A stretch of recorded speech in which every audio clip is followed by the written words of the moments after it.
Morning students, myself S.K. Dubey from SDM Inter College. Today I will teach you the second chapter of grammar, noun. There are 8 kinds of parts of speech. There are 8 kinds of parts of speech: noun, pronoun, adverb, adjective, verb, preposition, conjunction, and interjection. In this way, the first topic of parts of speech is noun. The question is, what is noun? A noun is a word used as the name of a person, place, or thing, as Ram, Mohan, Rampur, book, etc. अर्थात किसी प्राणी, स्थान, वस्तु, गुण, दशा अथवा कार्य आदि के नाम को संज्ञा कहते हैं। नाउन को हिंदी में क्या कहते हैं? संज्ञा कहते हैं। A noun is a word that denotes anything concrete like a person, thing, place, or substance. A man, a table, an elephant, water, etc. And in the other way, we can say that all the naming words are called noun. यानी जिस शब्द का कोई नाम है, कोई भी चाहे वस्तु हो, अगर उसका कोई नाम है तो वो नाउन कहलाता है। There are 5 kinds of noun: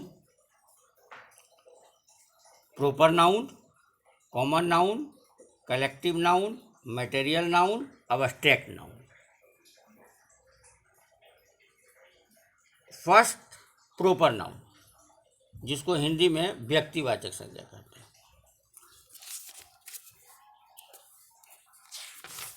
Proper noun is the name of some particular person or place. यानी proper means one's own. Hence a proper name is a person's own name.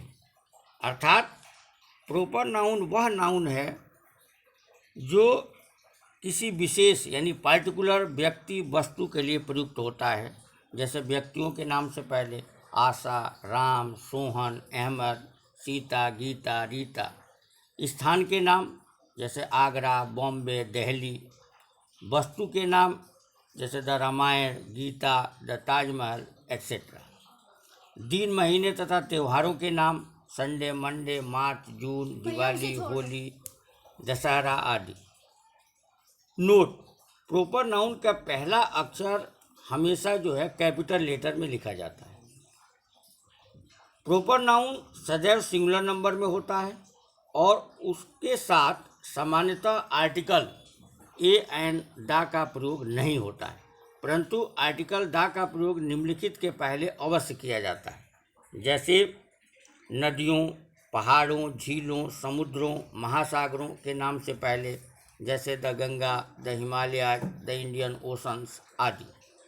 कुछ प्रांतों तथा देशों के पहले, जैसे the Punjab, the United states.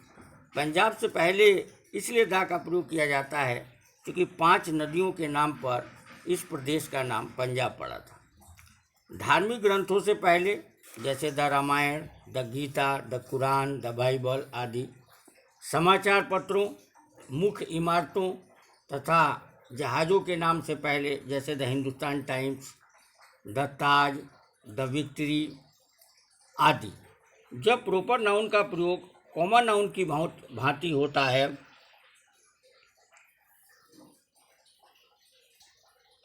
Common noun की भांति होता है, जैसे ही इज द न्यूटन, यानी सबसे बड़ा वैज्ञानिक ऑफ दिस एज।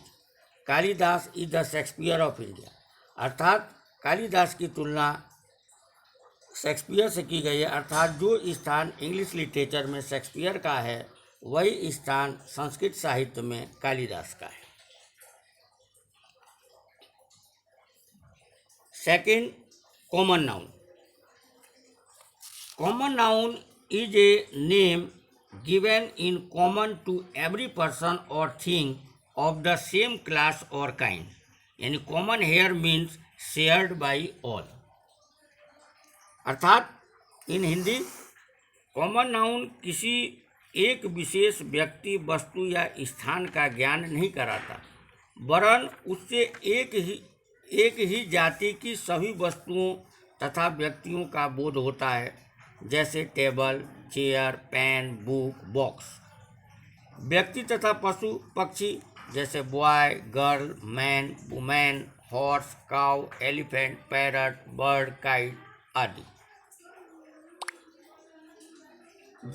जब प्रॉपर मटेरियल और अब्स्ट्रैक्ट नाउन के पहले कोई भी आर्टिकल ए एंड द का प्रयोग हुआ हो तो वे बहुवचन में प्रयुक्त हुए हों तो इनको कॉमन नाउन समझा जाता है। जैसे Shakespeare is the greatest dramatist of England, Kalidas is the Shakespeare of India. जब किसी प्रॉपर नाउन से व्यक्तियों अथवा वस्तुओं की एक क्लास का बोध हो तो उसे कॉमन नाउन समझा जाता है। जैसे he is the Kalidas of the age. यहाँ कालिदास तात्पर्य अपने समय के सबसे महान नाटककार हैं।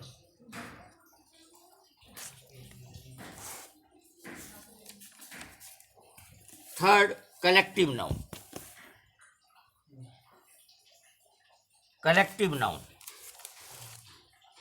A collection is the name of a number of persons or things taken together and spoken of as one whole, as crowd, mob, team, flock, herd, army, etc. अर्थात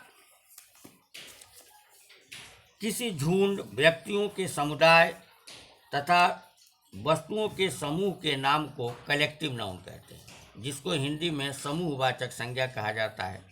जैसे class, army, flock, family, committee, crowd, etcetera. Class means छात्रों का समूह, committee यानी सदस्यों का समूह। जब कलेक्टिव नाउन किसी विशेष झुंड या समूह का बोध कराता है तो वह प्रॉपर नाउन होता है।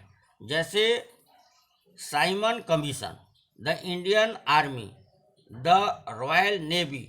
इस नाउन को नाउन ऑफ मल्टीट्यूड भी कहते हैं। Fourth, material noun. Material noun denotes the matter और substance of which things are made. अर्थात मटेरियल नाउन से ऐसे धातु या पदार्थ का बोध होता है जिससे दूसरी अन्य चीज़ें बनाई जाती हैं, जैसे gold, silver, copper, stone, water, oil, would, etc. This, for example, this ring is made of gold. Your plate is made of silver. इन वाक्यों में गोल्ड तथा सिल्वर दो ऐसे पदार्थों के नाम हैं जिनसे रिंग तथा प्लेट के बनने का बोध होता है। लास्ट, अब्स्ट्रैक्ट नाउन, जिसको हिंदी में भाववाचक संज्ञा कहते हैं।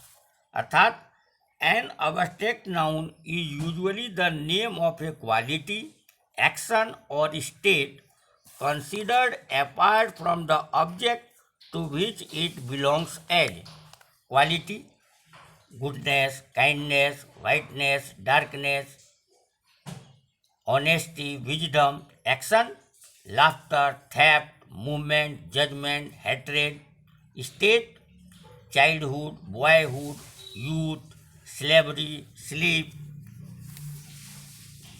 etc. एब्स्ट्रैक्ट नाउन यानी जिस नाउन से किसी गुण, दशा अथवा कार्य का बोध होता है उसे एब्स्ट्रैक्ट नाउन कहते हैं। जैसे क्वालिटी गुण, गुडनेस यानी भलाई, ऑनेस्टी ईमानदारी, हाइट ऊंचाई, क्लेवरनेस चालाकी, विजडम बुद्धिमानी, ब्यूटी सुंदरता, ब्रेवरी बहादुरी इत्यादि। स्टेट यानी दशा, लाफ्टर हंसी, स्लेवरी पराधीनता, चाइल्डहुड बचपन, यूथ यौवन, सिकनेस बीमारी, डेथ मृत्यु आदि। एक्शन, लाफ्टर हंसी, फ्लाइट उड़ान, मूवमेंट आंदोलन या गति, थेफ्ट, चोरी इत्यादि। अर्थात अब्स्ट्रैक्ट नाउन का आकार, वजन अथवा रंग नहीं होता है। ये ऐसी वस्तुएं हैं जिनमें न तो हम देख सकते हैं और न उन्हें छू सकते हैं। हम उन्हें केवल सोच सकते हैं, अनुभव कर सकते हैं। हम गुलाब को देख सकते हैं, स्पर्श कर सकते हैं, लेकिन उसकी सुंदरता को केवल सोच सकते हैं, अनुभव कर सकते हैं। In this way I have taught you today all kinds of noun,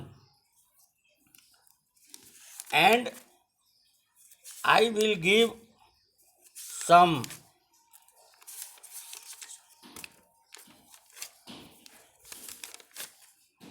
exercises for practice.